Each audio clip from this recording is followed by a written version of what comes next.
Hello YouTube, this is No More Toxic People. I wanted to come back and do a follow-up on the I Spy New Supply video that I made a few days ago. I had learned very accidentally, I found it out by accident that he was involved with someone new. And that part didn't shock me because I knew that day would come eventually.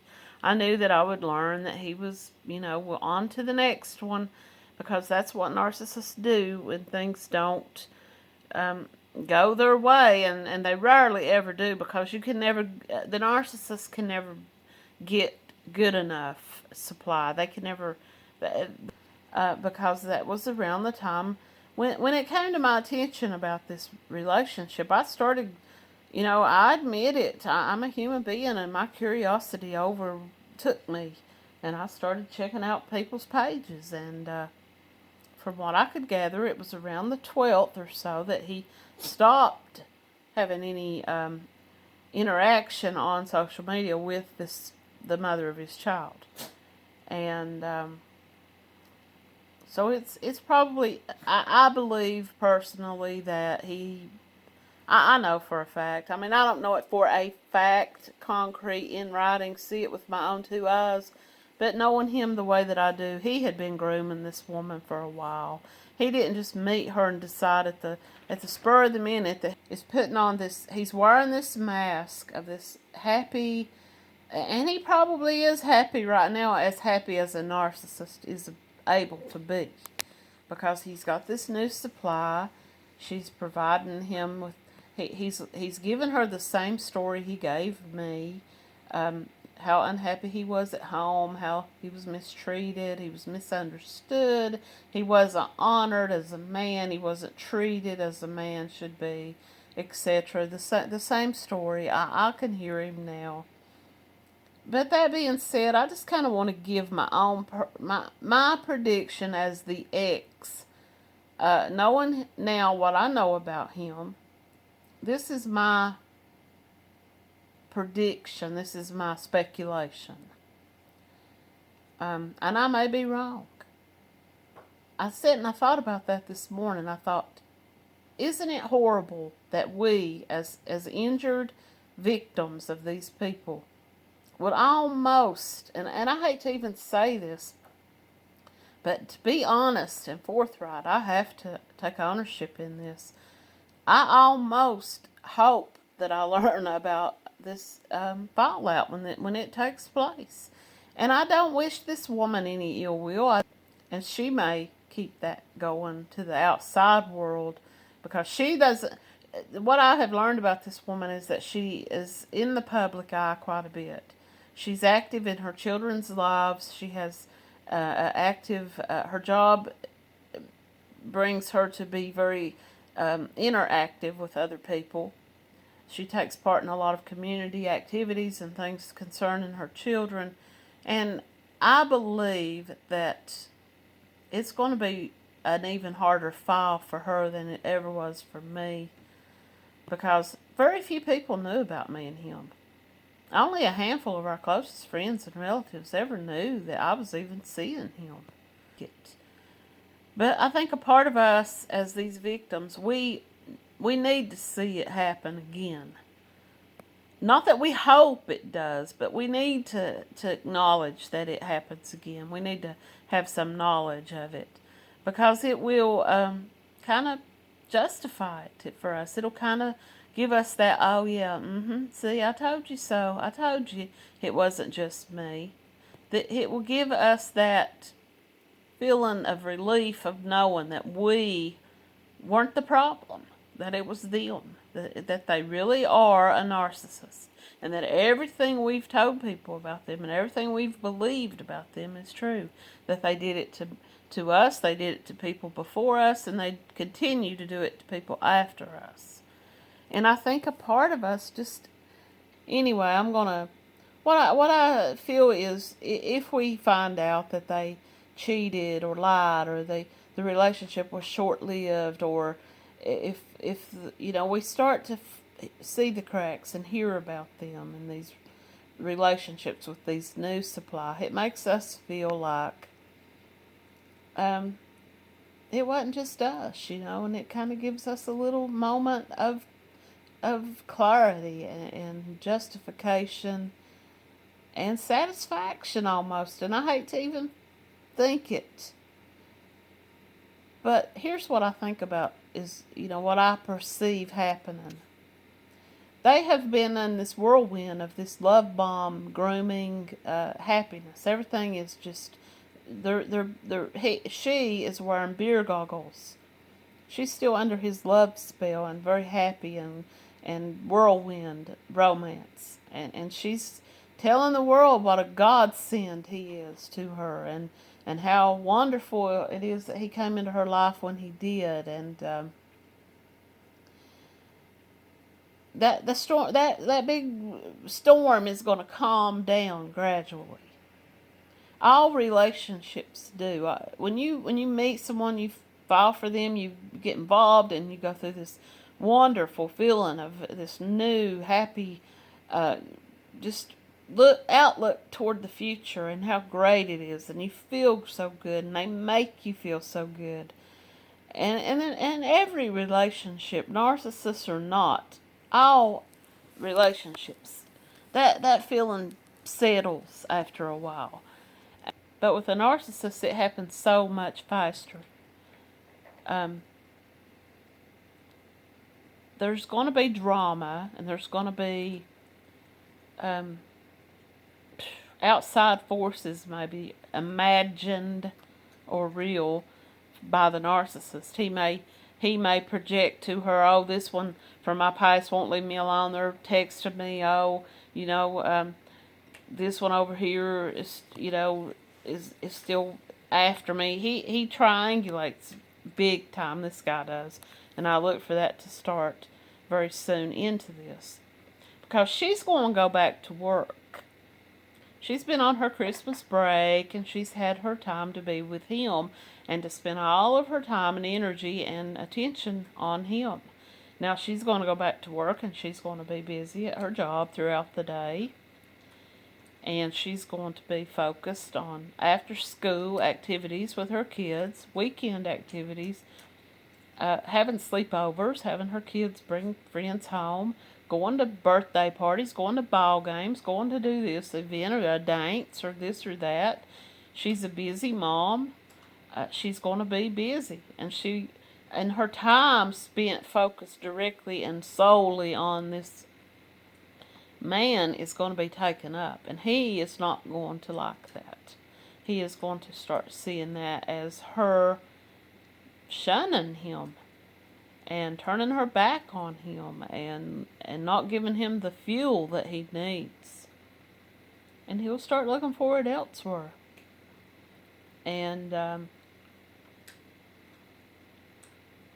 it'll work out in two ways for him. On one hand, it'll work out that he feels lonely and left behind because she's got a busy life, and he'll start to create little dramas between her and her children and him and the children, and there'll be little isolation attempts made. She may stop spending as much time attending events outside of, in the social life, because he's very antisocial. He's very antisocial, and he's good one-on-one. As long as he's got a new audience who hasn't heard his stories, and who can build him up and put him up on the center of attention, he's good. But when there's a crowd around and people are talking to others, and someone in that crowd is not going to really take him seriously. They're going to hear his story, and they're going to realize this is kind of far-fetched. This guy's kind of a blowhard. This guy's kind of pushy. Someone will pick up on it, and he knows this. So he will start to try to isolate her. And that's going to be hard for him with her, because I see her social media as very social. And her children are there in her life. And we're not talking about college students. We're talking about middle school and high school age. They're in the home. So it's going to take some of his attention away. If one of them becomes sick and she has to go attend to them and take them to doctor's appointments and dentist appointments and things of that nature, and he is left feeling like, oh, why am I not getting all this attention? But then on the other hand, it's going to open up more free time for him to pursue more supply out there, because and that's just what I see happening, and it may or may not happen, and I'm just, I'm kind of throwing this out there, keeping a little record of it, so if it does go down kind of the way that I'm perceiving it, or speculating that it might, then I'll have that for myself to go, yeah, see what I told you, see what I meant. I kind of had an idea of how it was going to go. And on the other hand, this woman is somewhat younger than him, and it's possible that he could end up having children with her and setting her up to become the new long-term supply, grooming her after Halloween. So it was probably up until around November the 2nd, 3rd, or 4th, somewhere along in there.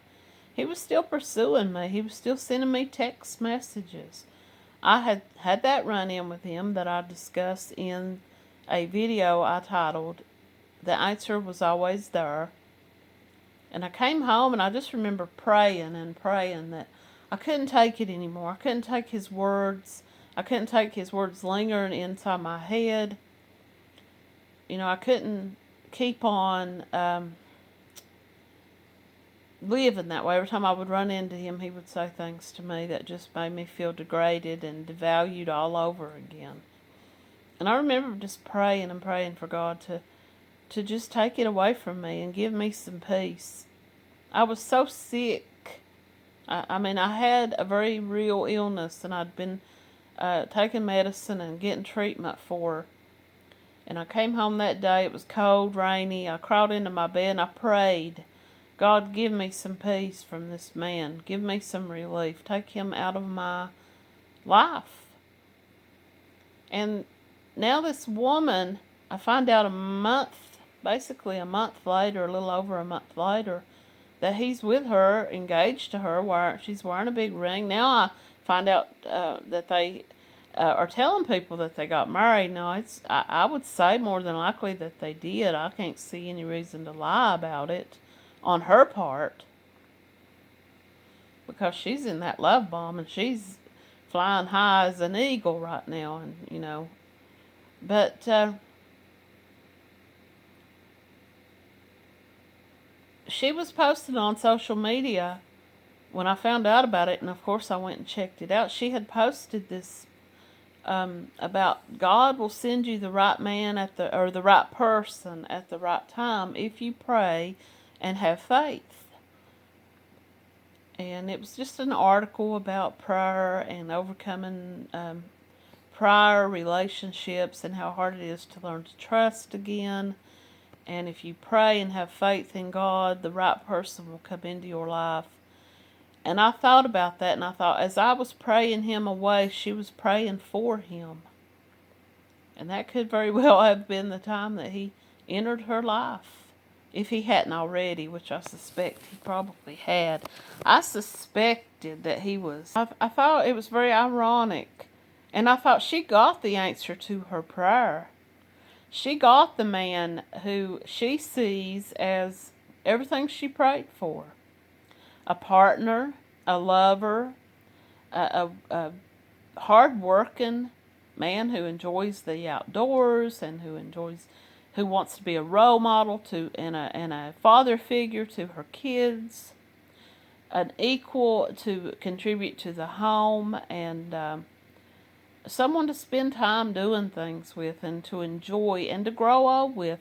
And that's what she sees. She sees a man who's going to be there to comfort her in her times of need. When she's sick, he's going to be there to hold her hand. This is what she believes, and this is what she prayed for. But what she got was that man wearing a mask. She got the narcissist wearing that person's mask, is what I'm getting at. The ironic that she posted that about God sending you the right person, and I thought, well, I know that he did take him out of my life. And maybe that was what needed to be done in order for him to be removed from my life. Either way, I'm just speculating on how I feel about what's going to happen between these people going forward. And honestly, I do hate to see it happen to this woman. I hope that this circle of friends and family that she has around her and that her busy working life will keep her. If and when this takes place, that she'll be able to deal with it, and she'll have no choice but to deal with it. He's wearing this mask right now that is just this perfect man. I saw the post where they posted that they had gotten married, and some of the comments were people in her friends list and her people in her corner saying they had no idea. Who is this guy? Did I miss something? I haven't, it came about that fast. And I thank God that they're but for the grace of God, because he was him. But either way, I'm just glad he's out of my life. And for those of you out there who hear this, if you haven't gone through this yet, it is just a perfectly normal emotion to go through. When you find out that your ex has someone new, and you're going to go through these emotions of feeling rejected again and discarded all over again, and why not me? Why wasn't I good enough? Is this life that is being presented to the rest of the world, this perfectly love life that the two of them seem to have, and you're sitting there thinking, is this real? Was it just me? Was I just not good enough? Did he just not ever love me? You will feel that way. You'll feel, and then you'll also feel somewhat hopeful. As sad as that sounds, you will have some hope inside of you that it happens to the new supplies, so that you feel relief that it wasn't just you, and that those everything that they put you through, all the bullshit and the mistreatment and the devalue and gaslighting and lying and all of that stuff that they put you through, and the tug of war back and forth hovering for years. It was all just for nothing.